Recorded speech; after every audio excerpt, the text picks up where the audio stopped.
I'm going to head to prove these movie reviewers and the critics all wrong about this film called The Commuter. It is not a rehash story of non-stop. It's more like a refixing story of third person, one of the worst Liam Neeson films of all time.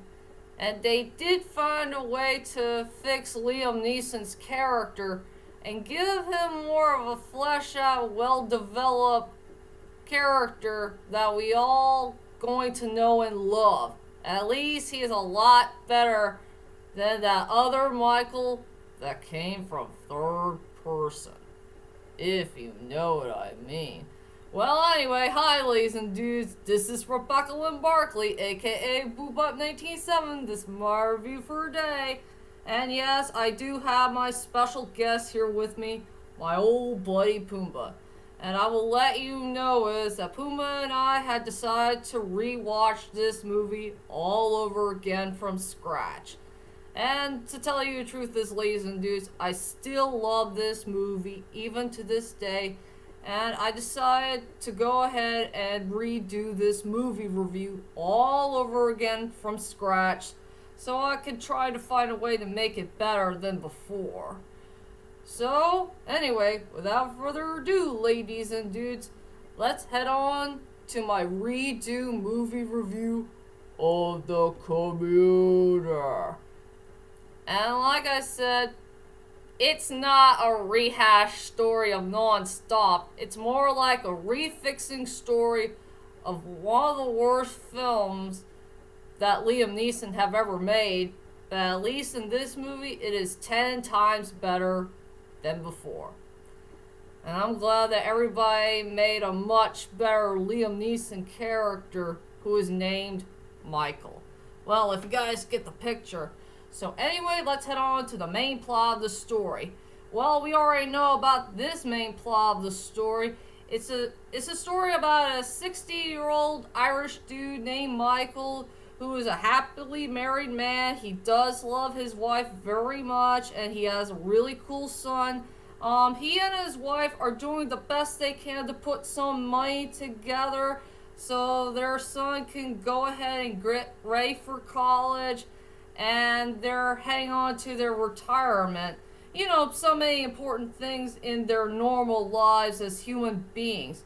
But sadly, poor Michael got fired thanks to that idiot boss of his. He fired him for some unknown reason, and he's no longer working as a business dude. And sadly, he's really heartbroken. He has no idea what to do, so he had no choice but to head back home on this unknown train called the Commuter. But not until this one unfaithful afternoon where Michael is about to read one of the books that his son gave him in his bag. There's this unknown lady who came out of nowhere who's some type of a fortune teller or something, and she's going to tell Michael about this one little job that she wants him to do. And she decided to leave him some money and find this unknown person that came out of nowhere who doesn't belong in that train. And Michael doesn't want to do that weirdo job. He'd rather take care of his own business. Something that involves his normal life of trying to find a way to get some money and get his son into college. But sadly, he's going to get involved with this big giant chaos going on where he has to do some serious business here and there and try to find this unknown person who doesn't belong in that train. And that is it. That's all I could say about the main plot of the story. And I guess everybody wants to know is, what the heck do I think about this movie? Well, tell you the truth is, about this really cool movie called The Commuter, since the day when I first saw it on theaters and I saw it right now on a DVD, and Pumbaa also saw this movie as well, I will say that Commuter is still one of the best Liam Neeson movies I have ever seen so far. in movie history. And truly much better than that stupid movie called Third Person. This is one of the best refixing stories I have ever seen in my whole entire life. And this is more like a refixing story of Third Person and not a rehash story of Non-Stop. I will say this movie is pretty well done, and it had a very sharp, good storyline. It has really good likable characters, beautiful cinematography, action scenes, drama, great score, and yeah. It's still, I will tell you the truth right now, this is one of the most underrated films that Liam Neeson have ever gotten so far in his whole entire collection of all the films that he made, from Taken to Non-Stop, to Unknown, Walk Among the Tombstones, Star Wars Episode 1, The Phantom Menace, and so much more. This is the reason why he's known as the king of underrated films, because he made so many cool underrated movies here and there, and I feel bad for all of them that they didn't do so well at the box office. Well, if you know what I mean. So anyway, let's head on to my strongest points and the weakest points of The Commuter. I will say for the strongest points for this movie, it's a tie. Still a tie between the action scenes and the score. I will say for the action scenes, it's pretty darn well done. It was pretty well fast-paced. I love all 5 scenes of this movie with these cool action scenes here and there. There's 3 fight scenes, 1 explosion moment, and the other where Michael's trying to escape at the bottom side of the train. I will say my most favorite action scene in the whole entire movie is where Michael has to face that dude who has a guitar case.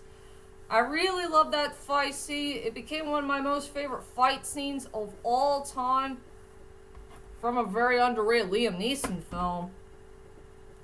And I will explain more for my top 5 best fight scenes in the Liam Neeson movie, and I'm going to do that on his birthday. And as for the score, I love the score. I think this is one of the best scores I have ever heard in a Liam Neeson film. And also, you gotta pay attention to this score very carefully, because they decided to add a couple hidden Easter eggs here and there in this movie. And I found one good Easter egg that was around at the near middle point of the film. Well, if you hear that score, you'll know what I'm talking about. So I will say for the best, strongest points of the movie is the action scenes and the score.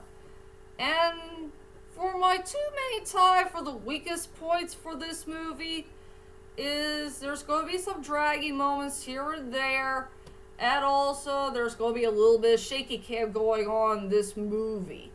Yes, I will admit, there is going to be a bit of shaky cam in this movie. And I found one shaky cam that came from in the movie is where Michael was talking to one of his former police friends at a bar while they were drinking beer together. And, you know, Michael's pretty darn... He's just upset about he got fired from his job. And he doesn't like that at all. I really do like that scene, but I don't like the part where there's a little bit of shaky cam going on in the film. Oh, hi, Sadie. And, yeah, another weak point in the movie. Sometimes there's a little bit of draggy moments here and there in the film.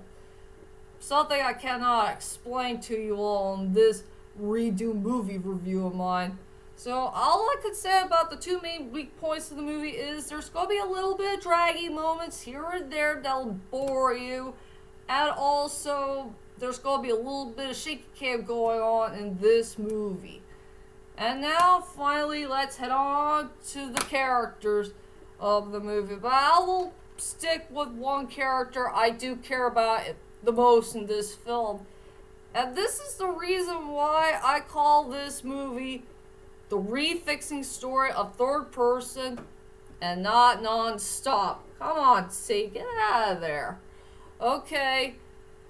let's head on to Michael, played by the great and mighty Liam Neeson. Let me tell you, ladies and dudes, this is one of the best Liam Neeson characters I have ever seen so far. And this is what Michael from third person should have been. You know, he should have been this Michael and not the Michael that we knew from third person. I mean, this Michael is pure awesomeness. And I will say Liam Neeson playing Michael might be the third strongest point of the film. I mean, this guy, he's a miracle. And thanks to the directors, the producers, the screenwriters, whoever these people are, they finally fixed Liam Neeson's character at long last that came from a previous film that we all know and hate. I mean, this Michael dude had a very good storyline. He has a great personality, great attitude. He's a very headstrong character, a really cool protagonist, and a very underrated film in a Liam Neeson movie, of course. He took things very seriously in the whole entire film from start to finish. He's a very good, happily married man. He does love his wife very much deep inside of his heart. He really does love his son very much. And the most important thing that you should know about this movie, and this is the reason why that you should love this Michael way more than Michael from third person, he never wastes time on a whore. Not one single whore in this very good underrated classic. Well, a new underrated classic, of course. There is not one scene in the movie where Michael had an affair with a woman who came out of nowhere. Nope, he stayed as a happily married man all the way through from start to finish. And I really do want to thank the directors, the producers, the screenwriters, whoever these people are. This is truly the third person movie that we should all deserve. And I'm very happy they finally fixed this movie that came from a previous film that we all know and hate. Beat that, Michael from third person. You will never be like this Michael from the Commuter. If you know what I mean. I would like to see Michael from the Commuter kicking the third person Michael's butt. And he'll show him who's boss. Yeah, that'll be pretty darn interesting, don't you think? Yep, for real. So overall, Michael is one cool character overall. And now let's head on to my final thoughts of The Commuter.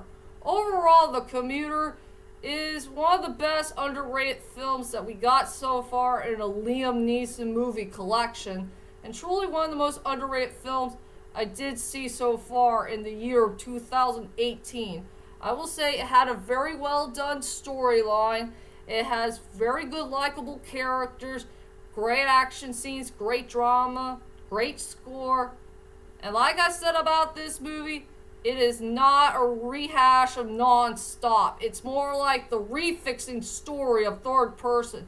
And plus, be prepared for some Easter eggs that you did not see in this film.